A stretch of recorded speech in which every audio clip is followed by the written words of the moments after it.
ಸತ್ಯಂ ನ್ಯೂಸ್ಗೆ ಸ್ವಾಗತ. ನಾನು ಲಕ್ಷ್ಮಿ. ನೋಡೋಣ ಬನ್ನಿ ಇವತ್ತಿನ ಪ್ರಮುಖ ಸುದ್ದಿಗಳನ್ನ. ಮುಖ್ಯಮಂತ್ರಿ ಬಸವರಾಜ ಬೊಮ್ಮಾಯಿ ಅವರು ಕಾಗವಾಡ ಕ್ಷೇತ್ರದ ಶಾಸಕ ಶ್ರೀಮಂತ್ ಪಾಟೀಲ್ ರವರಿಗೆ ಸಚಿವ ಸ್ಥಾನ ನೀಡುವ ಭರವಸೆ ನೀಡಿದ್ದಾರೆ ಎಂದು ಚಿಕ್ಕೋಡಿ ಜಿಲ್ಲಾ ಕ್ಷತ್ರಿಯ ಮರಾಠ ಮಹಾ ಒಕ್ಕೂಟದ ಅಧ್ಯಕ್ಷ ಬಾಹು ಸಾಹೇಬ್ ಜಾಧವ್ ಹೇಳಿದರು. ಮುಖ್ಯಮಂತ್ರಿ ಬಸವರಾಜ ಬೊಮ್ಮಾಯಿ ಅವರು ಕಾಗವಾಡ ಕ್ಷೇತ್ರದ ಶಾಸಕ ಶ್ರೀಮಂತ್ ಪಾಟೀಲ್ ಅವರಿಗೆ ಸಚಿವ ಸ್ಥಾನ ನೀಡುವ ಭರವಸೆ ನೀಡಿದ್ದಾರೆ ಎಂದು ಚಿಕ್ಕೋಡಿ ಜಿಲ್ಲಾ ಕ್ಷತ್ರಿಯ ಮರಾಠ ಮಹಾ ಒಕ್ಕೂಟದ ಅಧ್ಯಕ್ಷ ಬಾಹು ಸಾಹೇಬ್ ಜಾಧವ್ ಹೇಳಿದರು. ಅವರು ದಿನಾಂಕ 2ರಂದು ಅಥಣಿ ತಾಲೂಕಿನ ಮದಭಾವಿ ಗ್ರಾಮದಲ್ಲಿ ಏರ್ಪಡಿಸಿದ ಸಮಾರಂಭದಲ್ಲಿ ಮಾತನಾಡುತ್ತಿದ್ದರು. ರಾಜ್ಯದಲ್ಲಿ ಸುಮಾರು 80 ಲಕ್ಷ ಮರಾಠ ಮತದಾರರಿದ್ದಾರೆ. ಅದರಲ್ಲಿ 90% ಜನರು ಬಿಜೆಪಿ ಪಕ್ಷದ ಕಾರ್ಯಕರ್ತರು, ಮುಖಂಡರಿದ್ದಾರೆ. ಯಡಿಯೂರಪ್ಪನವರ ಸರ್ಕಾರ ರಚನೆಗೆ ಕಾರಣೀಮರ್ತರಾದ ಶ್ರೀಮಂತ್ ಪಾಟೀಲರು ಶಾಸಕ ಸ್ಥಾನವನ್ನು ತ್ಯಾಗ ಮಾಡಿ ಸರ್ಕಾರ ರಚನೆಗೆ ಪ್ರಮುಖ ಪಾತ್ರ ವಹಿಸಿದ್ದರು. ಅವರು 2 ಬಾರಿ ಶಾಸಕರಾಗಿ ಸಚಿವರಾಗಿ ರಾಜ್ಯದ ತುಂಬೆಲ್ಲ ಅಭಿವೃದ್ಧಿ ಮಾಡಿದ್ದಾರೆ.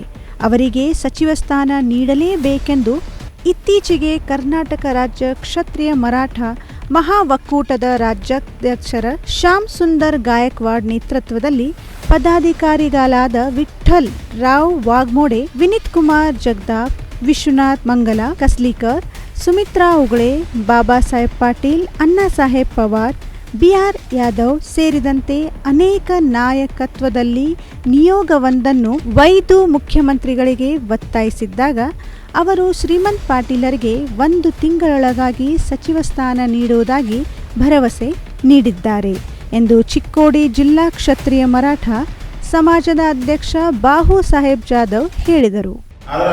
ಈ ಬಿಜೆಪಿ ಸರ್ಕಾರದೊಳಗ ಮೊನ್ನೆ ಶ್ರೀಮಂತ್ ಪಾಟೀಲ್ ಒಬ್ಬರಿಗೂ ಪಟ್ಟದ್ದು, ಮೊನ್ನೆ ಬೊಮ್ಮಾಯಿ ಸರ್ಕಾರ ಮತ್ತೆ ರಚನೆ ಆಯಿತು. ಅವಾಗ ಮರಾಠರು ಪೂರ್ವ ಕೈ ಬಿಡಲಾಯಿತು. ಇದು ಮರಾಠರಿಗೆ ಬಹಳ ಅನ್ಯಾಯ ಇತ್ತು. ಅದರ ಸಲುವಾಗಿ ನಾವು ಪ್ರಮುಖರೆಲ್ಲ ಕೂತ್ಕೊಂಡು ಇನ್ನು ಮುಂದೆ ಬಿಜೆಪಿಗೆ ಸಪೋರ್ಟ್ ಕೊಡೋದು ಇಲ್ಲೋ ಈ ನಿರ್ಣಯದ ಮೇಲೆ ಬಂದ ನಂತರ ಮುಖ್ಯಮಂತ್ರಿಯವರ ಕಿವಿ ಬಿತ್ತು ಇಲ್ಲೋ ನಮ್ಗೆ ಗೊತ್ತಿಲ್ಲ. ಆದ್ರೆ ಅವರು ಮಂತ್ರಿ ಸ್ಥಾನ ಕೊಡ್ತಾರೆ ಅಂತ ಹೇಳಿ ಅವರು ನಂಬಿದ್ದಾರೆ. ಈಗ ನಮ್ಗೆ ಒಂದು ಆಶ್ವಾಸನೆ ಕೊಟ್ಟಿದ್ದಾರೆ. ಆ ವಿಶ್ವಾಸದ ಮ್ಯಾಗ ನಾವು ನಿಂತಿದ್ವಿ. 1 ತಿಂಗಳದ ಒಂದು ಗಡುವು ಕೊಟ್ಟಿದ್ದೀವಿ, ಅದರೊಳಗೆ ಮಾಡ್ತೀನಿ ಅಂತ ಹೇಳಿ ಹೇಳಿದ್ದಾರೆ. ಜರ ಮಾಡಲಿಲ್ಲ ಅಂದ್ರೆ ನಾವು ಎಲ್ಲ ಸಮಾಜಗಳು ಕೊಡ್ಕೊಂಡು ಮುಂದಿನ ಬರುವಂಥ ಸಾರ್ವತ್ರಿಕ ಚುನಾವಣೆ ಏನು ಒಂದು ಡಿಸಿಷನ್ ತಗೋಬೇಕು ಅನ್ನೋದು ನಾವು ಕರ್ನಾಟಕದ ಎಲ್ಲ ಮರಾಠರು ಕೂಡಿ ಒಂದು ಡಿಸಿಷನ್ ಬರ್ತೀವಿ ಅಂತ ಹೇಳಿ 8/2021 ನಾವು ಕರ್ನಾಟಕ ಕ್ಷತ್ರಿಯ ಮರಾಠ ಮಹಾ ಒಕ್ಕೂಟದ ಕಾರ್ಯಕಾರಿಣಿ ಸಭೆಯನ್ನು ಕರೆದು ಆ ಸಭೆಯಲ್ಲಿ ನಮ್ಮ ರಾಜ್ಯಾಧ್ಯಕ್ಷರಾದ ಶ್ಯಾಮ್ ಸುಂದರ್ ಗಾಯಕ್ವಾಡ್ ಅವರು ಹಾಗೂ ಮಾಜಿ ಗೃಹ ಸಚಿವರಾದಂಥ BGR ಸಂಜಯ್ ಅವರ ನೇತೃತ್ವದಲ್ಲಿ ನಮ್ಮ ಎಲ್ಲ ರಾಜ್ಯದ ಜಿಲ್ಲೆ ಹಾಗೂ ತಾಲೂಕುಗಳಿಂದ ಆಗಮಿಸಿದಂಥ ಎಲ್ಲ ಸಮಾಜದ ಮುಖಂಡರು ಹಾಗೂ ಕಾರ್ಯಕರ್ತರು ಸಭೆಯಲ್ಲಿ ಕೂಲಂಕಷವಾಗಿ ಚರ್ಚೆ ಮಾಡಿ ನಂತರ ನಮ್ಮ ಕರ್ನಾಟಕ ರಾಜ್ಯದ ಮುಖ್ಯಮಂತ್ರಿಗಳಾದಂಥ ಬಸವರಾಜ ಬೊಮ್ಮಾಯಿ ಅವರ ಕೃಷ್ಣಾ ನಿವಾಸಕ್ಕೆ ತೆರಳಿ ಅಲ್ಲಿ ಮುಖ್ಯಮಂತ್ರಿಯವರು ನಮಗೆ ಒಂದು ಸೂಕ್ತವಾದ ಸಭೆಯನ್ನು ನಿಗದಿಪಡಿಸಿದ್ರು. ನಮ್ಮ ಜೊತೆ ಅರ್ಧ ಗಂಟೆ ಕಾಲ ಚರ್ಚೆ ಮಾಡಿದರು. ನಮ್ಮ ಸಮಾಜದ ಇಂಡಿ ತಾಲೂಕಿನ ಲಚ್ಚಾನ್ ಗ್ರಾಮದಲ್ಲಿ ಶ್ರೀ ಬೀರಲಿಂಗೇಶ್ವರ ಜಾತ್ರಾ ಮಹೋತ್ಸವ ನೆರವೇರಿತು. ಈ ಸಂದರ್ಭದಲ್ಲಿ ಶಾಸಕರಾದ ಯಶವಂತ ರಾಯಗೌಡ ಪಾಟೀಲ್, ಪರಮ ಪೂಜ್ಯ ವೃಷಭಲಿಂಗ ಮಹಾಶಿವಯೋಗಿಗಳು ಬಂತ್ನಾಳ್, ಗ್ರಾಮ ಪಂಚಾಯಿತಿ ಅಧ್ಯಕ್ಷರು ಹಾಗೂ ಸದಸ್ಯರು ಪಾಲ್ಗೊಂಡಿದ್ದರು. ಇಂದು ಲಚ್ಚಾನ್ ಗ್ರಾಮದಲ್ಲಿ ಶ್ರೀ ಬೀರಲಿಂಗೇಶ್ವರ ಜಾತ್ರಾ ಮಹೋತ್ಸವ ಕಾರ್ಯಕ್ರಮದಲ್ಲಿ ಶಾಸಕರಾದ ಯಶವಂತ ರಾಯಗೌಡ ಪಾಟೀಲರು ಭಾಗವಹಿಸಿ ಬೀರಲಿಂಗೇಶ್ವರ ದೇವಸ್ಥಾನದಲ್ಲಿ ನೆರೆದ ಭಕ್ತಾದಿಗಳನ್ನುದ್ದೇಶಿಸಿ ಮಾತನಾಡಿದರು. ಇದೇ ಸಂದರ್ಭದಲ್ಲಿ ಪರಮ ಪೂಜ್ಯ ವೃಷಭಲಿಂಗ ಮಹಾಶಿವಯೋಗಿಗಳು ಬಂತ್ನಾಳ್, ಗ್ರಾಮ ಪಂಚಾಯಿತಿ ಅಧ್ಯಕ್ಷರಾದ ಹಿರಿಗಪ್ಪ ಎಲ್ಮೇಡಿ, ಬ್ಲಾಕ್ ಕಾಂಗ್ರೆಸ್ ಅಧ್ಯಕ್ಷರಾದ ಇಲಿಯಾಸ್ ಬೊರಾಮನಿ, ಮಾಜಿ ಜಿಲ್ಲಾ ಪಂಚಾಯತ್ ಸದಸ್ಯರಾದ ಹನುಮಂತ ಖಂಡೇಕರ್, ಭೀಮಣ್ಣ ಕೌಲ್ಗಿ, ಡಿಎಸ್ ಪಾಟೀಲ್, ಡಿಎ ಮುಜುಗೋಂಡ್, ಮಹೇಶ್ ಗೌಡ ಬಿರಾದರ್, ರಮೇಶ್ ದಾಯಗೊಂಡ, ಬಸವರಾಜ್ ಕರಾಳೆ, ಗುರುನಾಥ್ ಮುಜುಗೋಂಡ್, ಗ್ರಾಮಸ್ಥರು ಸೇರಿದಂತೆ ಹಲವು ಗಣ್ಯರು ಉಪಸ್ಥಿತರಿದ್ದರು.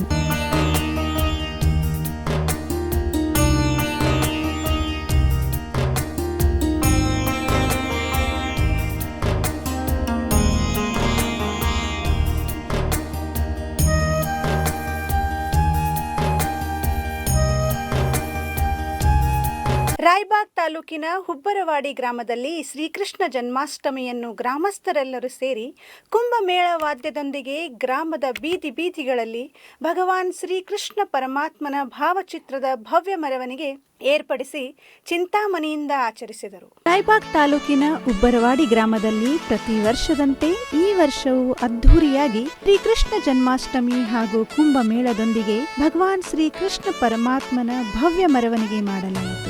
ಈ ಸಂದರ್ಭದಲ್ಲಿ ಹುಬ್ಬರವಾಡಿ ಗ್ರಾಮದ ಹಿರಿಯರಾದ ಅಪ್ಪಣ್ಣ ಪಾಟೀಲ್, ಎನ್ಆರ್ ಪಾಟೀಲ್, ಅಣ್ಣಾ ಸಾಹೇಬ್ ಪಾಟೀಲ್, ರಾಮಚಂದ್ರ ಬಬಲೇಶ್ವರ, ಬಾಳು ಮದಿಹಳ್ಳಿ, ಗಂಗಪ್ಪ ಕೋಟ್ರೆ, ಸದಾಶಿವ್ ಡಬ್ಬನ್ನವರ್, ಭರ್ಮಾ ರಾಜಾಪುರೆ, ಅನ್ನಪ್ಪ ಬಡುದೆ, ಸಿದ್ದಪ್ಪ ಸಿಂಧಿಮರದ್ ಹಾಗೂ ಹನಬರ್ ಜಾಧವ್ ಸಮಾಜದ ಎಲ್ಲ ಬಾಂಧವರು ಭಾಗವಹಿಸಿದ್ದರು.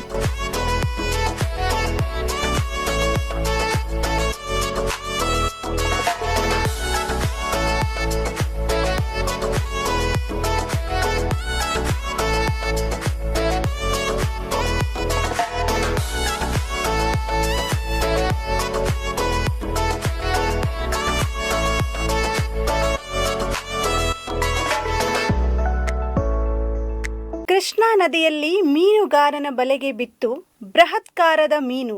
ಯಡೂರು ಕಲ್ಲೋಳ ಸೇತುವೆ ಬಳಿ 12 ಕಿಲೋ ತೂಕದ ಮೀನು ಬಲೆಗೆ ಬಿದ್ದಿದ್ದು ಹವ್ಯಾಸಿ ಮೀನುಗಾರ ಹೈದರನಿಗೆ ಸಂತೋಷ ತಂದುಕೊಟ್ಟಿದೆ. ಕೃಷ್ಣಾ ನದಿಯಲ್ಲಿ ಮೀನುಗಾರನ ಬಲೆಗೆ ಬಿತ್ತು ಬೃಹತ್ಕಾರದ ಮೀನು.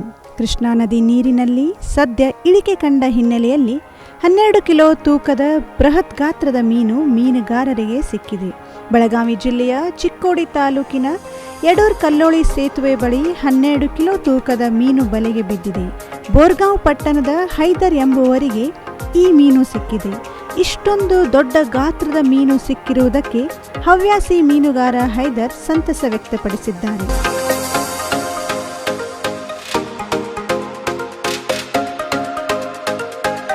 ಇಷ್ಟೊಂದು ದೊಡ್ಡ ಗಾತ್ರದ ಮೀನು ನದಿಯಲ್ಲಿ ಬಲೆಯಲ್ಲಿ ಸಿಗುವುದು ಕಡಿಮೆ. ಸಿಕ್ಕಿರುವುದಕ್ಕೆ ಸಂತಸವಾಗಿದೆ ಎಂದಿದ್ದಾರೆ. ಕೃಷ್ಣಾ ನದಿ ಸದ್ಯ ಮೀನುಗಾರರ ತಾಣವಾಗಿದೆ.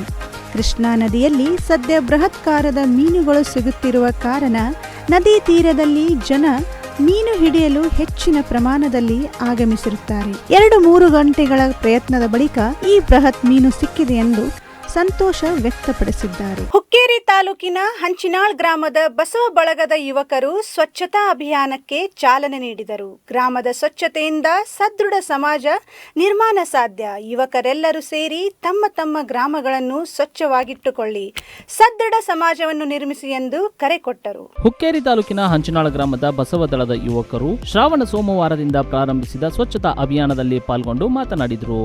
ಗ್ರಾಮ ಸ್ವಚ್ಛತೆಯಿಂದ ಸದೃಢ ಸಮಾಜದ ನಿರ್ಮಾಣ ಸಾಧ್ಯ. ಈ ದಿಶೆಯಲ್ಲಿ ನಮ್ಮ ಗ್ರಾಮವನ್ನ ಸರ್ವ ವಿಧಿಯಲ್ಲಿಯೂ ಸ್ವಚ್ಛವಾಗಿಟ್ಟುಕೊಳ್ಳುವುದರೊಂದಿಗೆ ಮಾದರಿ ಆರೋಗ್ಯವಂತ ಗ್ರಾಮವನ್ನಾಗಿಸುವ ಉದ್ದೇಶದೊಂದಿಗೆ ಗ್ರಾಮದ ಸ್ವಚ್ಛತೆಯನ್ನ ಕೈಗೊಂಡಿರುವುದಾಗಿ ತಿಳಿಸಿದರು. ಸ್ವ ಇಚ್ಛೆಯಿಂದ ಹಂಚಿನಾಳ್ ಗ್ರಾಮದ ಯುವಕರು ಪ್ರತಿ ಸೋಮವಾರ ಬೆಳಗಿನ ಜಾವ ಸುಮಾರು 3 ರಿಂದ 4 ಗಂಟೆಗಳನ್ನ ಶ್ರಮದಾನ ಮಾಡುವ ರೂಢಿ ಅಳವಡಿಸಿಕೊಂಡಿದ್ದಾರೆ. ಗ್ರಾಮದ ಎಲ್ಲ ದೇವಾಲಯಗಳು, ಸಾರ್ವಜನಿಕ ಸ್ಥಳಗಳು ಹಾಗೂ ಶಾಲೆಗಳನ್ನ ಸ್ವಚ್ಛವಾಗಿಡುವ ಉದ್ದೇಶದಿಂದ ಈ ಅಭಿಯಾನಕ್ಕೆ ಚಾಲನೆ ನೀಡಲಾಗಿದೆ. ಅಲ್ಲದೆ ಖಾಲಿ ಸ್ಥಳಗಳಲ್ಲಿ ಗಿಡಗಳನ್ನ ನೆಡುವುದರೊಂದಿಗೆ ಹಸಿರೇ ಉಸಿರು ಎಂಬ ಅಭಿಯಾನವನ್ನ ಪ್ರಾರಂಭಿಸಿದ್ದೇವೆ ಎಂದರು.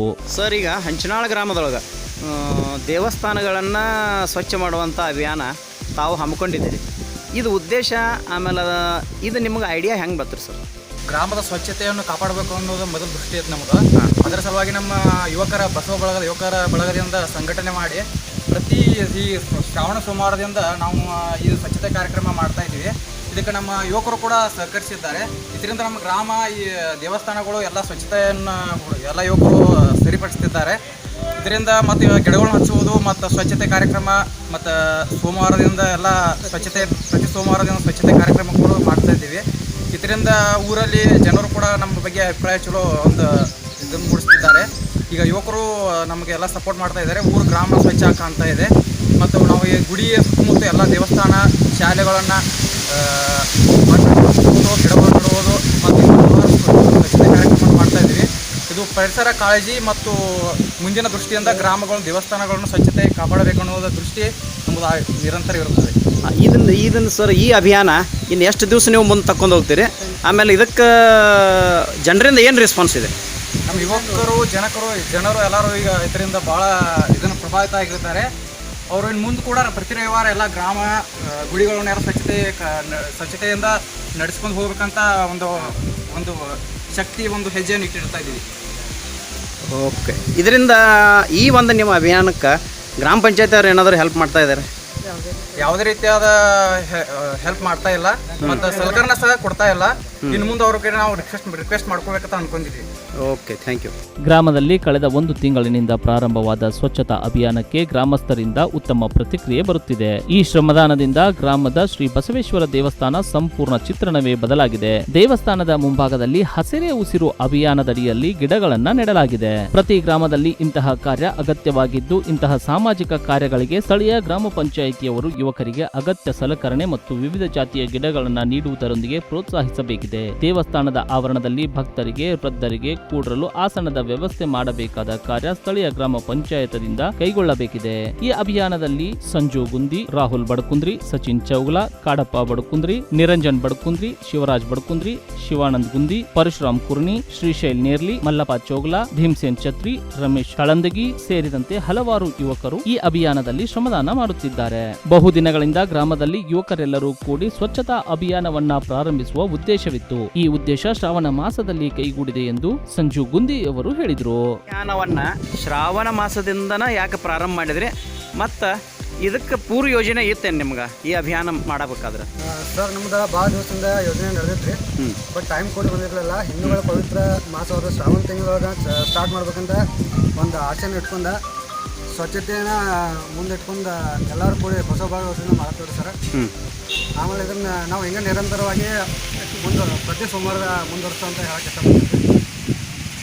ಹುಕ್ಕೇರಿ ತಾಲೂಕಿನ ಪಾಶ್ಚಾಪುರ ಗ್ರಾಮದಲ್ಲಿ ಕಿಚ್ಚ ಸುದೀಪ್ ಅವರ ಅಭಿಮಾನಿ ಬಳಗದಿಂದ ಅಭಿನಯ ಚಕ್ರವರ್ತಿ, ಕರುನಾಡ ಕಂಡ ಅದ್ಭುತ ನಟ ಸುದೀಪ್ ಅವರ ಹುಟ್ಟುಹಬ್ಬವನ್ನು ವಿಜೃಂಭಣೆಯಿಂದ ಆಚರಿಸಿದರು. ಹುಕ್ಕೇರಿ ತಾಲೂಕಿನ ಪಾಚಾಪುರ ಗ್ರಾಮದಲ್ಲಿ ಅಭಿನಯ ಚಕ್ರವರ್ತಿ, ಕರುನಾಡ ಬಾದ್ಶಾ ಕಿಚ್ಚ ಸುದೀಪ್ ಅವರ ಹುಟ್ಟುಹಬ್ಬವನ್ನ ಬಹಳ ಅದ್ದೂರಿಯಾಗಿ ಆಚರಿಸಲಾಯಿತು.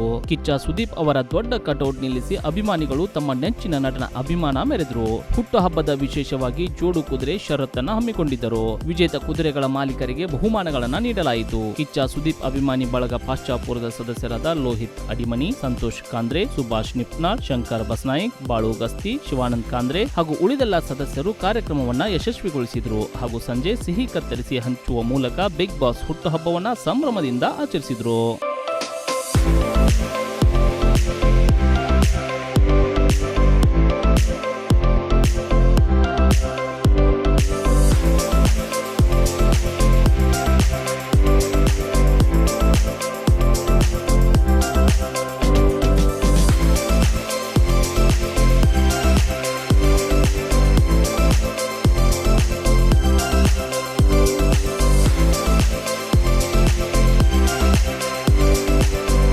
ರಾಯಬಾಗ್ ತಾಲೂಕಿನ ದೇವನಕಟ್ಟಿ ಗ್ರಾಮದ ವೀರ ಯೋಧ ಯಲ್ಲಪ್ಪ ಬಾಳಪ್ಪ ನಾಯ್ಕ್ ರಜೆ ಮುಗಿಸಿ ಮರಳಿ ಭಾರತಾಂಬೆ ಸೇವೆ ಮಾಡಲು ಹೋಗುತ್ತಿರುವಾಗ ರಸ್ತೆ ಅಪಘಾತದಲ್ಲಿ ಮರಣ ಹೊಂದಿದ್ದಾರೆ. ಇವರ ಅಂತ್ಯ ಸಂಸ್ಕಾರವನ್ನು ಸರ್ಕಾರಿ ಗೌರವಗಳೊಂದಿಗೆ ನೆರವೇರಿಸಲಾಯಿತು. ರಾಯಬಾಗ್ ತಾಲೂಕಿನ ದೇವನಕಟ್ಟಿ ಗ್ರಾಮದ ವೀರ ಯೋಧ ಯಲ್ಲಪ್ಪ ಬಾಳಪ್ಪ ನಾಯ್ಕ್ ರಜೆ ಮುಗಿಸಿ ಮರಳಿ ಭಾರತಾಂಬೆ ಸೇವೆ ಮಾಡಲು ಹೋಗುತ್ತಿರುವಾಗ ರಸ್ತೆ ಅಪಘಾತದಲ್ಲಿ ಸಾವನ್ನಪ್ಪಿದ್ದಾರೆ. ವೀರ ಯೋಧ ಯಲ್ಲಪ್ಪ ಬಾಳಪ್ಪ ನಾಯ್ಕ್ ಇವರು 25 ದಿನಗಳ ಸಿಎಲ್ ರಜೆ ಬಂದಿದ್ದರು. ದಿನಾಂಕ 31/8/2021 ಮತ್ತೆ ಮರಳಿ ಕೆಲಸ ಮಾಡಲು ಹೋಗುತ್ತಿದ್ದರು. ಇವರು ಮುಂಬೈ ಬಸ್ ನಿಲ್ದಾಣದಲ್ಲಿ ಏರ್ಪೋರ್ಟ್ಗೆ ಹೋಗಬೇಕಾಗಿತ್ತು. ರಿಕ್ಷಾದಲ್ಲಿ ಕುಳಿತು ಹೋಗುತ್ತಿರುವಾಗ ಮುಂದಿನಿಂದ ಬಂದ ವಾಹನ ಡಿಕ್ಕಿ ಹೊಡೆದ ಪರಿಣಾಮ ಸ್ಥಳದಲ್ಲೇ ಮೃತಪಟ್ಟಿದ್ದಾರೆ. ವೀರ ಯೋಧನಾದ ಯಲ್ಲಪ್ಪ ಬಾಳಪ್ಪ ನಾಯ್ಕ್ ಇವರಿಗೆ ತಾಯಿ, ಹೆಂಡತಿ, ಅಕ್ಕ ತಂಗಿಯರು ಇದ್ದು 4 ವರ್ಷದ ಗಂಡು ಮಗನಿದ್ದಾನೆ. ಇವರ ಪತ್ನಿ 8 ತಿಂಗಳು ಗರ್ಭಿಣಿ ಇದ್ದು ಇವರ ಆಕ್ರಂದನ ಮುಗಿಲು ಮುಟ್ಟಿತು.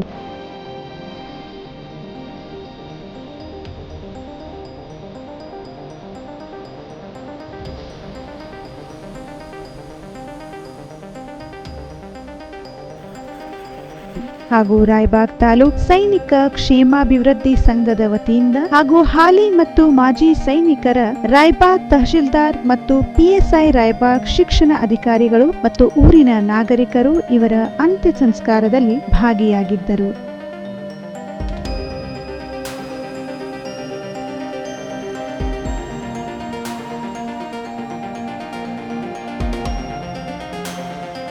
ಯೋಧನ ಪುತ್ಥಳಿಯನ್ನು ಸರ್ಕಾರಿ ಶಾಲೆಯ ಮೈದಾನದಲ್ಲಿ ಕಟ್ಟಿಸುವುದಾಗಿ ಭರವಸೆಯನ್ನು ಕೊಟ್ಟಿದ್ದಾರೆ. ಎಂಕೆ ಹುಬ್ಳಿ ಪೊಲೀಸ್ ಠಾಣೆಯಲ್ಲಿ ಎಎಸ್ಐ ಆಗಿ ಕಾರ್ಯನಿರ್ವಹಿಸಿ ನಿವೃತ್ತಿ ಹೊಂದುತ್ತಿರುವ ಎಂಎಫ್ ಗಿರಿಯಾಲ್ ಅವರಿಗೆ ಸಾರ್ವಜನಿಕರು ಹಾಗೂ ಇಲಾಖೆ ಸಿಬ್ಬಂದಿಯವರು ಬೀಳ್ಕೊಡುಗೆ ಸಮಾರಂಭವನ್ನು ಏರ್ಪಡಿಸಿ ಅದ್ದೂರಿಯಿಂದ ಬೀಳ್ಕೊಟ್ಟರು. ಪೊಲೀಸ್ ಇಲಾಖೆಯಲ್ಲಿ ಸಲ್ಲಿಸಿದ ಸೇವೆ ತೃಪ್ತಿ ತಂದಿದ್ದು, ಜನಸ್ನೇಹಿಯಾಗಿ ಕಾರ್ಯನಿರ್ವಹಿಸಿದರೆ ಜನರು ತೋರುವ ಪ್ರೀತಿ ವಿಶ್ವಾಸಕ್ಕೆ ಎಂದಿಗೂ ಕೊರತೆಯಾಗದು.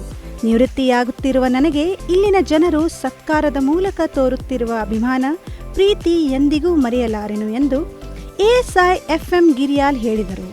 ಇಲ್ಲಿನ ಉಪ ಪೊಲೀಸ್ ಠಾಣೆ ಬಳಿ ಮಂಗಳವಾರ ಆಗಸ್ಟ್ 31ರಂದು ನಡೆದ ಅವರ ನಿವೃತ್ತಿ ಸತ್ಕಾರ ಸಮಾರಂಭದಲ್ಲಿ ಭಾವುಕರಾಗಿ ಅವರು ಮಾತನಾಡಿದರು. ಕಳೆದ 37 ವರ್ಷಗಳಿಂದ ಪೊಲೀಸ್ ಇಲಾಖೆಯಲ್ಲಿ ಸೇವೆ ಸಲ್ಲಿಸಿದ ನನಗೆ ಎಲ್ಲೆಡೆ ಜನ ವಿಶೇಷ ಪ್ರೀತಿ ಕಾಳಜಿ ತೋರಿದ್ದಾರೆ. ಕಾನೂನು ಸುವ್ಯವಸ್ಥೆ ಕಾಪಾಡಲು ಸಹಕಾರ ನೀಡಿದ್ದಾರೆ. ತಮ್ಮ ಮನೆಯ ಸದಸ್ಯರ ರೀತಿ ನನ್ನನ್ನು ಪ್ರೀತಿಯಿಂದ ಕಂಡಿದ್ದಾರೆ.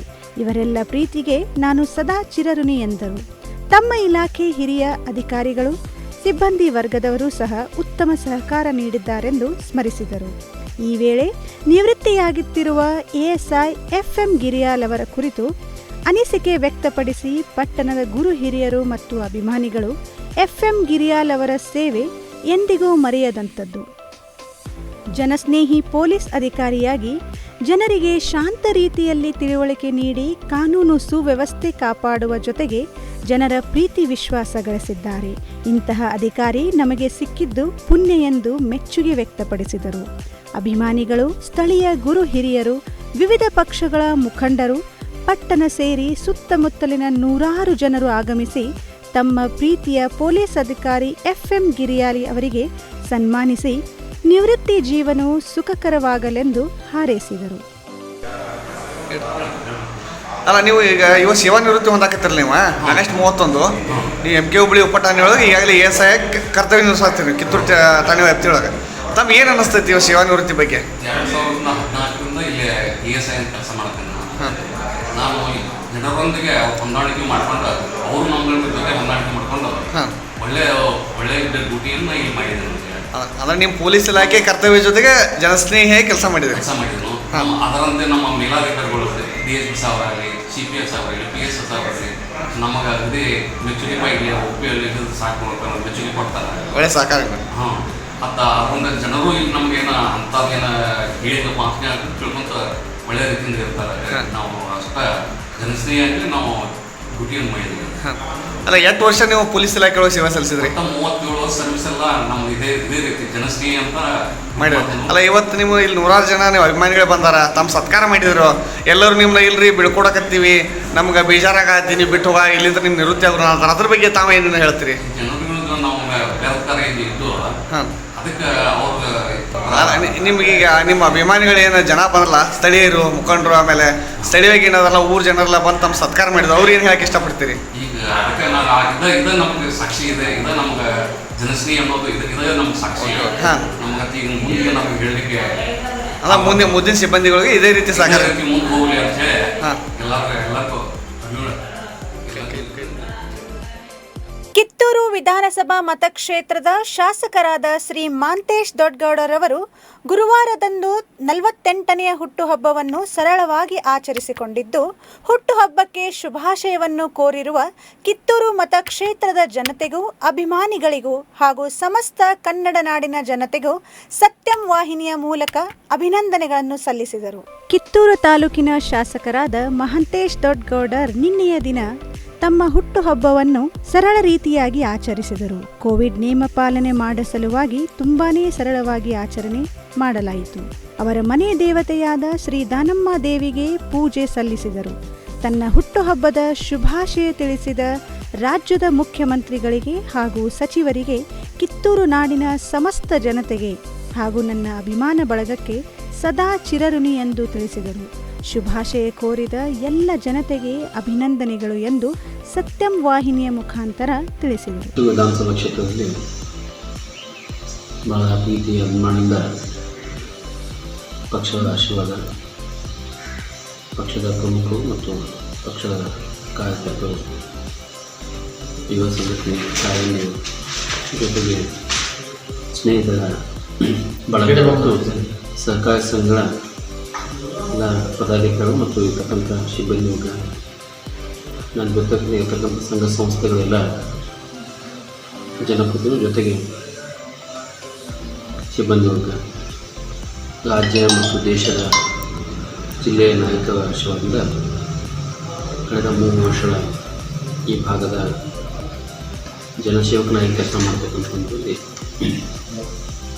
ಏನಪ್ಪ ನನಗೆ ಪ್ರತಿ ವರ್ಷ ಮನುಷ್ಯನಿಗೆ ಹುಟ್ಟು ಸಹಜ ಸಾವು ಮಿಂಚಿಕೊಂಡಂಗೆ ಸ್ನೇಹಿತರು ಮತ್ತು ಪಕ್ಷದ ಹಿರಿಯರ ಜೊತೆಗೆ ಸಂಬಂಧಿಕರು ಎಲ್ಲ ಕೂಡಿ ಸಂಘಟನೆಗಳೆಲ್ಲ ಸಂಘ ಸಂಸ್ಥೆಯೆಲ್ಲ ಕೂಡಿ ಶ್ರೀಗಳು ಮತ್ತು ನನ್ನ ಮುಖ್ಯಮಂತ್ರಿ ಒಂದು ವಿಶೇಷ ಅಂತ ನಿನ್ನೆ ಹುಟ್ಟುಹಬ್ಬದ ಒಂದು ಒಳ್ಳೆಯ ಆಶೀರ್ವಾದ ಜೊತೆಗೆ ಒಳ್ಳೆಯ ಅವಕಾಶ ಈಗಲೇ ಅಂತಕ್ಕಂಥ ಮಾತನ್ನು ಆಶೀರ್ವಾದ ಮುಖಾಂತರ ಹೇಳ್ತಕ್ಕಂಥದ್ದು ಪ್ರತಿಕ್ರಿಯೆ ಮುಖಾಂತರ ಹಲವು ಜನ ಭಾಳ ಪ್ರೀತಿಯ ಮಂದ ಗ್ರಾಮ ಪಂಚಾಯತಿ ಸಹಕಾರ ಸಂಘ ವೈಯಕ್ತಿಕವಾಗಿ ಹಲವಾರು ವಿಶೇಷವಾದ ಶುಭಾಶಯಗಳನ್ನು ತಿಳಿಸ್ತಕ್ಕಂಥದ್ದು, ಜೊತೆಗೆ ಫೋನ್ ಮುಖಾಂತರ, ವಾಟ್ಸಪ್ ಮುಖಾಂತರ, ಜೊತೆಗೆ ಸೋಷಿಯಲ್ ಮೀಡಿಯಾ ಮುಖಾಂತರ, ಫೇಸ್ಬುಕ್ ಮುಖಾಂತರ ಭಾಳ ಜನ ಸ್ನೇಹಿತರು ಮತ್ತು ಪಕ್ಷದ ಪ್ರಮುಖರು ಎಲ್ಲ ಕೂಡಿ ಭಾಳ ವಿಶೇಷವಾದ ಶುಭಾಶಯವನ್ನು ಹೇಳ್ತಕ್ಕಂಥ ಕೆಲಸವನ್ನು ಮಾಡ್ತಾರೆ.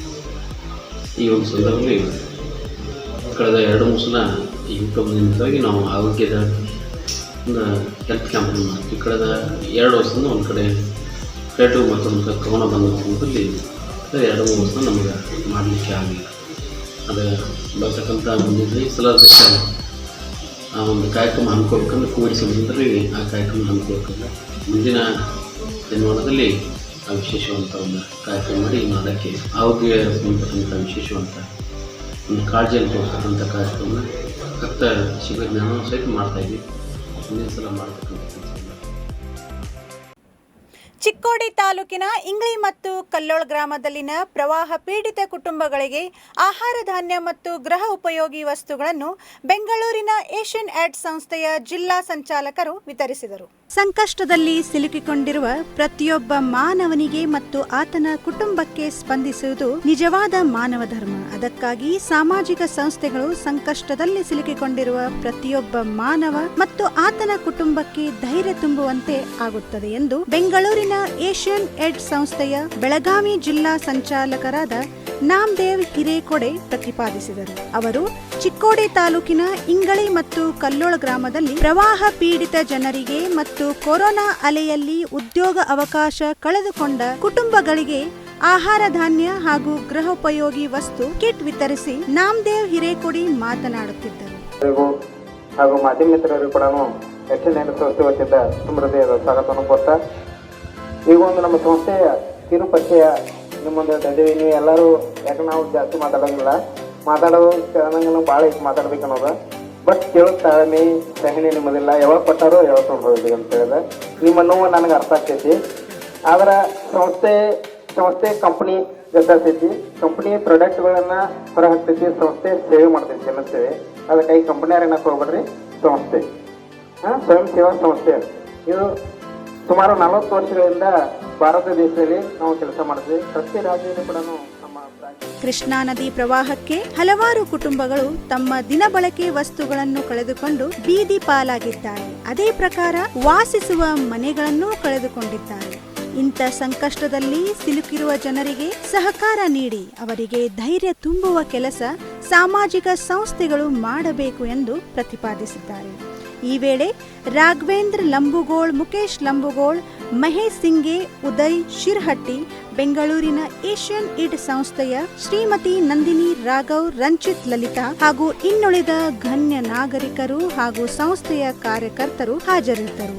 ರಾಘವೇಂದ್ರ ಲಂಬುಗೋಳ್ ಸ್ವಾಗತಿಸಿ ಮುಖೇಶ್ ಲಂಬುಗೋಳ್ ವಂದಿಸಿದರು. ರಾಯಬಾಗ್ ತಾಲೂಕಿನ ಮುಗಳಕೋಡ್ ಪಟ್ಟಣದಲ್ಲಿರುವ ಸರ್ಕಾರಿ ಕನ್ನಡ ಪ್ರಾಥಮಿಕ ಶಾಲೆಯ ಅವ್ಯವಸ್ಥೆಯ ಕುರಿತು ನಮ್ಮ ಸತ್ಯಂ ವಾಹಿನಿಯು ಸವಿಸ್ತಾರವಾದ ವರದಿಯನ್ನು ಬಿತ್ತರಿಸಲಾಗಿತ್ತು.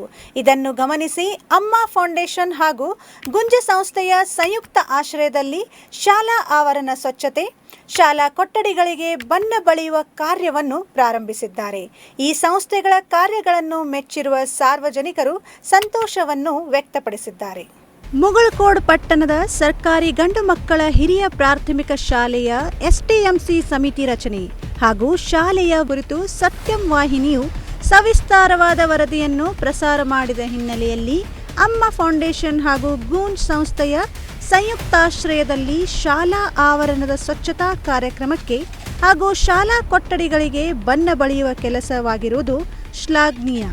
ಇದೇ ದಿನಾಂಕ 6ರಿಂದ 6ನೇ ತರಗತಿಯಿಂದ 8ನೇ ತರಗತಿಯವರೆಗೆ ತರಗತಿಗಳು ಪ್ರಾರಂಭವಾಗುತ್ತಿರುವ ಹಿನ್ನೆಲೆಯಲ್ಲಿ ಹಾಗೂ 2016ರಿಂದ ಇಲ್ಲಿಯವರೆಗೆ ನಿರ್ಲಿಪ್ತವಾಗಿದ್ದ ಎಸ್ಟಿಎಂಸಿ ಸಮಿತಿಯ ಕುರಿತು ಸತ್ಯಂ ವಾಹಿನಿಯು ಮಾಡಿದ ಸಮಗ್ರ ವರದಿಗೆ ಕೊಂಚ ಸ್ಪಂದನೆ ಸಿಕ್ಕಿದೆ.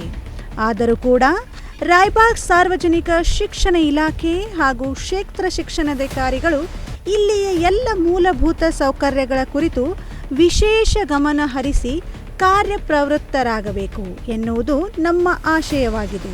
ಶಾಲಾ ಆವರಣದಲ್ಲಿ ನೆಡಲಾದ ಸಸಿಗಳ ಸುತ್ತ ಆವರಿಸಿದ ಕಳೆಯನ್ನು ತೆಗೆದು ಸ್ವಚ್ಛಗೊಳಿಸುವುದಲ್ಲದೆ ಶಾಲಾ ಕೊಠಡಿಗಳಿಗೆ ಬಣ್ಣ ಬಳಿದು ಸರ್ಕಾರಿ ಶಾಲೆಯ ಬಗ್ಗೆ ವಿಶೇಷ ಕಾಳಜಿ ವಹಿಸಿರುವ ಅಮ್ಮ ಫೌಂಡೇಶನ್ ಹಾಗೂ ಗೂಂಜ್ ಸಂಸ್ಥೆಗೆ ಸ್ಥಳೀಯ ಸಾರ್ವಜನಿಕರು ಹರ್ಷವನ್ನು ವ್ಯಕ್ತಪಡಿಸಿದ್ದಾರೆ. ಈ ಕುರಿತು ಮಾತನಾಡಿರುವ ಪ್ರಧಾನ ಗುರುಗಳಾದ ವಸಂತ್ ಗಸ್ತಿ, ಶಾಲೆಯ ಬಗ್ಗೆ ವಿಶೇಷ ಕಾಳಜಿ ವಹಿಸಿ ಅಮ್ಮ ಫೌಂಡೇಶನ್ ಹಾಗೂ ಗೂಂಜ್ ಸಂಸ್ಥೆಯವರ ಸ್ಥಳೀಯರಿಗೆ ಶ್ರಮದಾನ ಮಾಡಿಸಿ ಅವರಿಗೆ ಸುಮಾರು 2,000 ಕಿಟ್ಗಳನ್ನು ವಿತರಣೆ ಮಾಡುವ ಮೂಲಕ ಸಾರ್ವಜನಿಕ ಕಳಕಳಿಯನ್ನು ಮೆರೆಯುತ್ತಿರುವುದು ತುಂಬ ಸಂತಸ ತಂದಿದೆ. ಮುಗಳಕೋಡದ ಯುವಕ ಚೇತನ್ ನಡುವಿನ್ಕೇರಿ ಸೇರಿದಂತೆ ಎಲ್ಲ ಯುವ ಜನರು ಸಂಸ್ಥೆಯೊಂದಿಗೆ ಕೈಜೋಡಿಸಿ ಕಾರ್ಯಪ್ರವೃತ್ತರಾಗಿರುವುದು ವಿಶೇಷ. ನಮ್ಮ ಇಲಾಖೆಯ ಮೇಲಾಧಿಕಾರಿಗಳ ಜೊತೆ ಮಾತನಾಡಿ ಶಾಲೆಯ ಸಮಗ್ರ ಅಭಿವೃದ್ಧಿಗೆ ಪ್ರಯತ್ನ ಮಾಡುತ್ತೇನೆ ಎಂದರು. ಈ SDMC ಆಯ್ಕೆ ಪ್ರಕ್ರಿಯೆ ಮತ್ತು ಶಾಲಾ ಅವ್ಯವಸ್ಥೆ ಬಗ್ಗೆ ನಿನ್ನೆ ಒಂದು ಸ್ವಲ್ಪ ಸವಿಸ್ತಾರವಾದಂಥ ಮಾಹಿತಿಯನ್ನು ಸತ್ಯಂ ವಾಹಿನಿಯು ಪ್ರಸಾರ ಮಾಡಿತ್ತು. ಅದ ನಂತರ ಅಮ್ಮ ಫೌಂಡೇಶನ್ ಅವರು ಮತ್ತು ಗುಂಜ್ ಸಂಸ್ಥೆಯವರು ಸಂಯುಕ್ತ ಆಶ್ರಯದಲ್ಲಿ ಕಳೆ ಕೀಳುವುದು ಮತ್ತು ಬಣ್ಣ ಹಚ್ಚುವುದು ಕೆಲಸಗಳು ಪ್ರಾರಂಭ ಆಗ್ಯಾವ ಸರ್. ಇದ್ರ ಬಗ್ಗೆ ತಾವೇನು ಹೇಳ್ತೀರಿ? ಹೌದು ಸರ್, ಮೊನ್ನೆ ನಾವು ಇಲಾಖೆಯ ನಿಯಮಾನುಸಾರ ನಾವು SDMC ರಚನೆಗಾಗಿ ಪಾಲಕರ ಸಭೆಯನ್ನು ಕರೆದಿದ್ದೀವಿ. ಅದು ಕೋರಮ್ ಇಲ್ಲದೆ ಇದ್ದ ಕಾರಣ ನಾವು ಮುಂದಿನ ಬುಧವಾರ 8ನೇ ತಾರೀಕಿಗೆ ಅದನ್ನು ಎಲ್ಲ ಪಾಲಕರು ಮುಂದೂಡಿ ರಚನೆ ಮಾಡಿಕೊಡ್ತು ಅಂತ ಹೇಳಿದರು. ಅದೇ ಪ್ರಕಾರವಾಗಿ ಅಮ್ಮ ಫೌಂಡೇಶನ್ ಮತ್ತು ಗುಂಜ್ ಸಂಸ್ಥೆ ಅಂತೇಳಿ ಅವರು ಸಮಾಜ ಸೇವಾ ಸಂಸ್ಥೆ ಅದು. ಆ ಒಂದು ಸಮಾಜ ಸೇವಾ ಸಂಸ್ಥೆಯವರು ಬಡ ಜನಾಂಗಕ್ಕೆ, ಬಡ ಕುಟುಂಬಗಳಿಗೆ ದಿನಸಿ ವಸ್ತುಗಳನ್ನು ಸುಮಾರು ಒಂದು 2,000 ರೂಪಾಯಿವರೆಗೆ ಬೆಲೆ ಬಾಳುವಂಥ ವಸ್ತುಗಳನ್ನು ಹಂಚಿಕೆ ಮಾಡ್ತಾರಂದ್ರೆ ಅವರು. ಆ ಒಂದು ಸಂಸ್ಥೆಯವರು ನಮ್ಮ ಈ ಮುಗಳಕೋಡದ ಒಬ್ಬ ಸಮಾಜ ಸೇವಕರಾಗಿರ್ತಕ್ಕಂಥ ಮತ್ತು ದಲಿತ ನಾಯಕರಾಗಿರ್ತಕ್ಕಂಥ ಚೇತನ್ ನಡುವಿನ್ಕೇರಿ ಅವರನ್ನು ಸಂಪರ್ಕ ಮಾಡಿದಾಗ ಅವರಿಗೆ ದಿನಸಿ ವಸ್ತುಗಳನ್ನು ಕೊಡಬೇಕಾದ್ರೆ ನಾವು ಏನಾದರೂ ಒಂದು ಶ್ರಮದಾನವನ್ನು ಮಾಡಿಸಿ ಆ ವಸ್ತುಗಳನ್ನು ನೀಡಬೇಕಾಗಿದೆ. ಅದಕ್ಕೆ ಯಾವುದಾದ್ರೂ ಒಂದು ಇದರಲ್ಲಿ ಅವರಿಗೆ ಕೆಲಸವನ್ನು ಕೊಡೋಣ ಅಂಥೇಳಿ ಚರ್ಚೆ ಮಾಡಿದಾಗ ಅವರೆಲ್ಲರೂ ಕೂಡಿ ನಮ್ಮ ಒಂದು ಶಾಲೆಯಲ್ಲಿ ಈ ಒಂದು ನಮ್ಮ ಸರ್ಕಾರಿ ಹಿರಿಯ ಪ್ರಾಥಮಿಕ ಶಾಲೆ ಮುಗಳಕೋಡದಲ್ಲಿ ಒಂದು ವಿಶಾಲವಾದಂಥ ಮೈದಾನ ಇರುವುದರಿಂದ ಮತ್ತು ಇಲ್ಲಿ ಈಗಾಗಲೇ ಕೋವಿಡ್ ನಿಯಮಗಳಿಂದ ಶಾಲೆ ಚಿಕ್ಕೋಡಿ ತಾಲೂಕಿನ ಸದಲ್ಗಾ ಪಟ್ಟಣದ ಪಶ್ಚಿಮ ಭಾಗದ PKPS ಸಂಘದ 91ನೇ ವಾರ್ಷಿಕ ಸಭೆ ಜರುಗಿತು. ಸಂಘವು 39 ಲಕ್ಷ ರೂಪಾಯಿ ಲಾಭ ಗಳಿಸಿರುತ್ತದೆ ಎಂದು ಅಧ್ಯಕ್ಷ ಅರುಣ್ ದೇಸಾಯಿ ಮಾಹಿತಿ ನೀಡಿದರು. ಸದಲ್ಗಾ ಪಶ್ಚಿಮ ಭಾಗ PKPS ಸಂಘದ 91ನೇ ಮಹಾ ವಾರ್ಷಿಕ ಸಭೆ 39 ಲಕ್ಷ ರೂಪಾಯಿ ಲಾಭ. ಅಧ್ಯಕ್ಷ ಅರುಣ್ ದೇಸಾಯಿಯವರಿಂದ ಮಾಹಿತಿ. ಶತಮಾನೋತ್ಸವದತ್ತ ಹೆಜ್ಜೆ ಹಾಕುತ್ತಿರುವ ಚಿಕ್ಕೋಡಿ ತಾಲೂಕಿನ ಸದಲ್ಗಾ ಪಟ್ಟಣದ ಪಶ್ಚಿಮ ಭಾಗ ಪ್ರಾಥಮಿಕ ಕೃಷಿ ಪತ್ತಿನ ಸಹಕಾರಿ ಸಂಘದ 91ನೇ ವಾರ್ಷಿಕ ಮಹಾಸಭೆ ಅರುಣ್ ದೇಸಾಯಿಯವರ ಅಧ್ಯಕ್ಷತೆಯಲ್ಲಿ ಶುಕ್ರವಾರ ಬೆಳಗ್ಗೆ ಜರುಗಿತು. ಸಭೆಗೆ ಮೊದಲು ಕೊರೋನಾ ಹಿನ್ನೆಲೆಯಲ್ಲಿ ಮುನ್ನೆಚ್ಚರಿಕೆ ಕ್ರಮವಾಗಿ ವೇದಿಕೆಯಲ್ಲಿಯ ಆವರಣದಲ್ಲಿ ಮಾಸ್ಕ್ ಹಾಗೂ ಸ್ಯಾನಿಟೈಸರ್ ಬಳಸಿ ಸದಸ್ಯರು ಸುರಕ್ಷಿತ ಅಂತರದೊಂದಿಗೆ ಆಸೀನರಾಗಿದ್ದರು. ಪ್ರಾರಂಭದಲ್ಲಿ ರೈತ ಗೀತೆಯೊಂದಿಗೆ ವಾರ್ಷಿಕ ಸಭೆ ಪ್ರಾರಂಭವಾಯಿತು. ಸಂಘದ ಸದಸ್ಯರ ಉಪಸ್ಥಿತಿಯಲ್ಲಿ ಅಧ್ಯಕ್ಷ ಅರುಣ್ ದೇಸಾಯಿ ಅವರ ಹಸ್ತದಿಂದ ಪೂಜೆ ನಡೆಯಿತು. ನಂತರ ಕಳೆದ ವಾರ್ಷಿಕ ಅವಧಿಯಲ್ಲಿ ಮೃತರಾದ ಸಂಘದ ಸದಸ್ಯರು, ದೇಶದ ಪ್ರಮುಖ ಗಣ್ಯರಿಗೆ ಸಂಘದ ಸದಸ್ಯರಿಂದ ಶ್ರದ್ಧಾಂಜಲಿ ಅರ್ಪಿಸಲಾಯಿತು. ಇದೇ ವೇಳೆಗೆ ಸಂಘದಲ್ಲಿ ನಿರಂತರ 28 ವರ್ಷಗಳವರೆಗೆ ಪ್ರಾಮಾಣಿಕ ಸೇವೆ ಸಲ್ಲಿಸಿ ನಿವೃತ್ತರಾದ ಶಿವಾಜಿ ಪವಾರ್ ಅವರಿಗೆ ಹಾಗೂ ನಿರಂತರ ಸಂಘಕ್ಕೆ ಸಹಕರಿಸುತ್ತಿರುವ ಬಿಡಿಸಿಸಿ ಬ್ಯಾಂಕ್ ಪ್ರತಿನಿಧಿ ಪ್ರವೀಣ್ ದಾವಣೆ ಅವರಿಗೆ ಶಾಲ್, ಶ್ರೀಫಲ ನೀಡಿ ಸಂಘದ ವತಿಯಿಂದ ಸನ್ಮಾನಿಸಲಾಯಿತು. ಈ ಸಂದರ್ಭದಲ್ಲಿ ತಮ್ಮ ಅಧ್ಯಕ್ಷೀಯ ಭಾಷಣದಲ್ಲಿ ಅರುಣ್ ದೇಸಾಯಿ ಮಾತನಾಡಿ, ಸಂಘವು ಕಳೆದ ಆರ್ಥಿಕ ವರ್ಷದಲ್ಲಿ ದಾಖಲೆ 114 ಕೋಟಿ ರೂಪಾಯಿಗಳ ವಹಿವಾಟು ನಡೆಸಿದ್ದು, ಜಿಲ್ಲೆಯಲ್ಲಿಯೇ ಸದಸ್ಯರ ಸಾಲದ ಮೇಲಿನ ಬಡ್ಡಿ ದರ ಅತಿ ಕಡಿಮೆ ಶೇಕಡ 10% ಪಡೆಯುತ್ತಿದ್ದು, ಸಂಘದ 1000 ಸದಸ್ಯರು 8 ಕೋಟಿ 20 ಲಕ್ಷ ರೂಪಾಯಿಗಳ ಸಾಲ ಮನ್ನಾ ಸೌಲಭ್ಯ ಪಡೆದುಕೊಂಡಿದ್ದಾರೆ. ಸಂಘವು ಷೇರು ಬಂಡವಾಳ 1 ಕೋಟಿ 55 ಲಕ್ಷ ರೂಪಾಯಿ ಇದ್ದು, ವರ್ಷಾಂತಕ್ಕೆ 3 ಕೋಟಿ 50 ಲಕ್ಷ ರೂಪಾಯಿ ನಿಧಿ, ಠೇವು 11 ಕೋಟಿ 69 ಲಕ್ಷ ರೂಪಾಯಿ, ಸದಸ್ಯರಿಗೆ 13 ಕೋಟಿ 78 ಲಕ್ಷ ರೂಪಾಯಿಗಳ ಸಾಲ ವಿತರಿಸಿ ಸಕಾಲಕ್ಕೆ ಮರುಪಾವತಿಸಿಕೊಂಡಿದ್ದರಿಂದ 39 ಲಕ್ಷ ರೂಪಾಯಿ ಲಾಭ ಬಂದಿರುವುದಾಗಿ ತಿಳಿಸಿದರು. ಇದಲ್ಲದೆ ಸಂಘದಿಂದ ಮೃತರಾದ ಸದಸ್ಯರಿಗೆ ಮರಣೋತ್ತರ ಸಹಾಯ, ಕೊರೋನಾ ಸಂಕಷ್ಟ ಸಮಯದಲ್ಲಿ ಸಂಘದ ಸದಸ್ಯರಿಗೆ ಪ್ರಸಕ್ತ ವರ್ಷ 12% ಲಾಭಾಂಶ ಹಂಚಲಾಗುತ್ತಿದ್ದು, ರೈತ ಸದಸ್ಯರಿಗೆ ಅನುಕೂಲವಾಗಲೆಂದು ಪಹಣಿ ಪತ್ರಿಕೆ, ರಸಗೊಬ್ಬರ, ಕೀಟನಾಶಕ ಸಕಾಲಕ್ಕೆ ಹಂಚಲಾಗುತ್ತಿದೆ ಎಂದರು. ಸಂಘದ ಮುಖ್ಯ ಕಾರ್ಯನಿರ್ವಾಹಕ ಶಿವಪುತ್ರ ಮರ್ಜಕ್ಕೆ ಅವರಿಂದ ವರದಿ ವಾಚನ, ಲಾಭ ಹಾನಿ ಹಾಗೂ ಅಹವಾಲು ವಾಚನ ಮಾಡಿ ಸಭೆಯ ಮುಂದಿನ ವಿಷಯಗಳನ್ನು ಮಂಡಿಸಿ ಹಾಜರಿದ್ದ ಸದಸ್ಯರಿಂದ ಮಂಜೂರಿ ಪಡೆದರು. ಸಭೆಯಲ್ಲಿ ಉಪಾಧ್ಯಕ್ಷ ಆನಂದ್ ತಾರ್ದಾಳೆ, ನಿರ್ದೇಶಕರಾದ ಅಣ್ಣಾಸಾಬ್ ಕಮ್ತೆ, ಮಹೇಶ್ ಹಾಲಪ್ನವರ್, ಗಂಗಾಧರ್ ಹಂಚಿನಾಳೆ, ಸುರೇಶ್ ಕುಂಬಾರ್, ಅನಂತ್ ದೀಕ್ಷಿತ್, ಅನ್ನಪ್ಪ ಮಡಿವಾಳ್, ಸುಭಾಷ್ ಕರಂಗಳೆ, ಮಹಿಳಾ ನಿರ್ದೇಶಕಿ ಪದ್ಮಶ್ರೀ ಪಾಟೀಲ್, ಮಹಾದೇವಿ ಆನುರೆ ಸೇರಿದಂತೆ ಸಂಘದ ಸದಸ್ಯರು ಉಪಸ್ಥಿತರಿದ್ದರು. ವಿಂಗಡಣೆ. ನಂಬರ್ 5, ವಿಚಾರಣಾ ವರದಿ ಏನಾದರೂ ಇದ್ದರೆ ಅದರ ಪರಿಗಣನೆ. ನಂಬರ್ 6, 2021-22ನೇ ವರ್ಷದ ಆಯವ್ಯಯ ಪತ್ರಿಕೆಗೆ ಮಂಜೂರಿ ಪಡೆಯುವುದು. ನಂಬರ್ 7, ಉಪನಿಯಮಗಳ ತಿದ್ದುಪಡಿ. ನಂಬರ್ 8, 2021-22ನೇ ಸಾಲಿನ ಲೆಕ್ಕ ಪರಿಶೋಧನೆಗಾಗಿ ಲೆಕ್ಕ ಪರಿಶೋಧಕರ ನೇಮಕ ಮಾಡುವುದು. ನಂಬರ್ 9, ಕಾರ್ಯನಿರ್ವಹಣಾ ನ್ಯೂನತೆಗಳೇನಾದರೂ ಇದ್ದರೆ ಅವುಗಳನ್ನು ಪರಿಶೀಲಿಸುವುದು ಮತ್ತು ಅಂಥ ನ್ಯೂನತೆಗಳನ್ನು ಕಡಿಮೆಗೊಳಿಸುವ ಕಾರ್ಯಕ್ರಮಗಳನ್ನು ಕೈಗೊಳ್ಳುವುದು. ನಂಬರ್ 10, ಆಡಳಿತ ಮಂಡಳಿಯವರು ತಯಾರಿಸಿದ ಮುಂದಿನ ವರ್ಷದ ಸಂಘದ ಕಾರ್ಯಚಟುವಟಿಕೆಗಳ ಮಂಜೂರಿ ಪಡೆಯುವ ಬಗ್ಗೆ. ನಂಬರ್ 11, ನಿರ್ದಿಷ್ಟ ಮೀಸಲು ಮತ್ತು ಇತರೆ ನಿಧಿಗಳನ್ನು ಸೃಜಿಸುವುದು. ನಂಬರ್ 12, ಇತರ ಸಹಕಾರ ಸಂಘಗಳಲ್ಲಿ ನಮ್ಮ ಕೃಷಿ ಸಂಘವು ಸದಸ್ಯತ್ವ ಹೊಂದಿದ ಕುರಿತು ಚರ್ಚೆ. ನಂಬರ್ 13, ಬೇರೆ ಸಂಸ್ಥೆಗಳಿಗೆ ಸಹಾಯಧನ ನೀಡಿದ್ದರೆ ಅದರ ವಾರ್ಷಿಕ ವರದಿ ಮತ್ತು ಲೆಕ್ಕಗಳ ಪರಿಶೀಲನೆ. ನಂಬರ್ 14, ಸಂಘದ ಸಮಿತಿಯ ಸದಸ್ಯರ PKPS ಸಂಸ್ಥೆಯ ಒಂದು ವಾರ್ಷಿಕ ಸಭೆಯಲ್ಲಿ ತಾವುಗಳು ರೈತ ಬಾಂಧವರೇ ಹಾಗೂ ಸಭಾಸದ ಬಂಧುಗಳೇ ಹಾಗೂ ನಮ್ಮ ಆಡಳಿತ ಮಂಡಳಿ ಸಿಬ್ಬಂದಿ ವರ್ಗ ಎಲ್ಲರೂ ಕೂಡಿಕೊಂಡು ಸಹಕಾರದಿಂದ ಈ ಸಭೆಯನ್ನು ಮುಂದೂಡಿ ಎಲ್ಲ ವಿಷಯಗಳಿಗೆ ಮಂಜೂರು ತಾವುಗಳು ಪಟ್ಟಿದ್ದೀರಿ. ಅದೇ ರೀತಿಯಾಗಿ ನಾವು ವರ್ಷ ಈ ಸಂಸ್ಥೆಯನ್ನು ಮುನ್ನಡೆಸಿಕೊಂಡು ಉತ್ತಮ ರೀತಿಯಿಂದ ಆಡಳಿಸಿ ತಮ್ಮೆಲ್ಲರಿಗೆ ನಾವು ಇಲ್ಲಿ ಏನು ವಿಷಯ ಐತಿ ಸಹಕಾರ ಸಂಘದಿಂದ ನಾವು ತಮ್ಮೆಲ್ಲರಿಗೆ ತಿಳಿಸಿದ್ದೇವೆ. ಅದೇ ಪ್ರಕಾರ ನಮ್ಮ ಸಂಸ್ಥೆಗೂ ಈ ಒಂದು ಸರ್ವಸಾಧಾರಣ ಷೇರು ಬಂಡವಾಳ 1,50,000 ಇದ್ದು ಹಾಗೂ 1 ಕೋಟಿ 56 ಲಕ್ಷ ರೂಪಾಯಿ ಇದ್ದು ನಿಧಿಗಳು 3 ಕೋಟಿ 51 ಲಕ್ಷ ರೂಪಾಯಿ ಇದೆ. ಅದೇ ಪ್ರಕಾರ ಆ ಠೇವುಗಳು ಇವತ್ತು ನಮ್ಮ ಸಂಸ್ಥೆಯಲ್ಲಿ 11 ಕೋಟಿ. ಶುಕ್ರವಾರದಂದು ಕಾಗವಾಡ ಮತಕ್ಷೇತ್ರದ ಶಾಸಕರು ಹಾಗೂ ಮಾಜಿ ಸಚಿವರಾದ ಶ್ರೀಮಂತ್ ಪಾಟೀಲರು ಮಾಧ್ಯಮಗಳಿಗೆ ಪ್ರತಿಕ್ರಿಯೆ ನೀಡುತ್ತಾ ಸದ್ಯದಲ್ಲೇ ಸಚಿವ ಸಂಪುಟ ವಿಸ್ತರಣೆ ಆಗಲಿದ್ದು ಆ ಸಂದರ್ಭದಲ್ಲಿ ನನಗೆ ಸಚಿವ ಸ್ಥಾನ ಪಕ್ಕಾ ಎಂದು ಹೇಳಿದರು. ಸದ್ಯದಲ್ಲೇ ಸಚಿವ ಸಂಪುಟ ವಿಸ್ತರಣೆ ಸಂದರ್ಭದಲ್ಲಿ ನನಗೆ ಸಚಿವ ಸ್ಥಾನ ಪಕ್ಕಾ.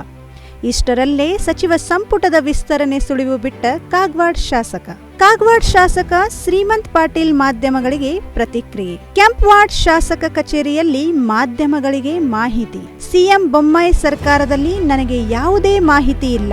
ಸಚಿವ ಸ್ಥಾನದಿಂದ ಕೈಬಿಡಲಾಗಿದೆ. ಸದ್ಯ ಸಚಿವ ಸಂಪುಟದಲ್ಲಿ ವಿಸ್ತರಣೆ ಸಂದರ್ಭದಲ್ಲಿ ಸಚಿವ ಸ್ಥಾನ ಪಕ್ಕ. ಹೈಕಮಾಂಡ್ ಭರವಸೆ ನೀಡಿದ್ದಾರೆ. ದೆಹಲಿ ಪ್ರವಾಸ ಸುಳಿವು ಬಿಡದ ಶಾಸಕ ಶ್ರೀಮಂತ್.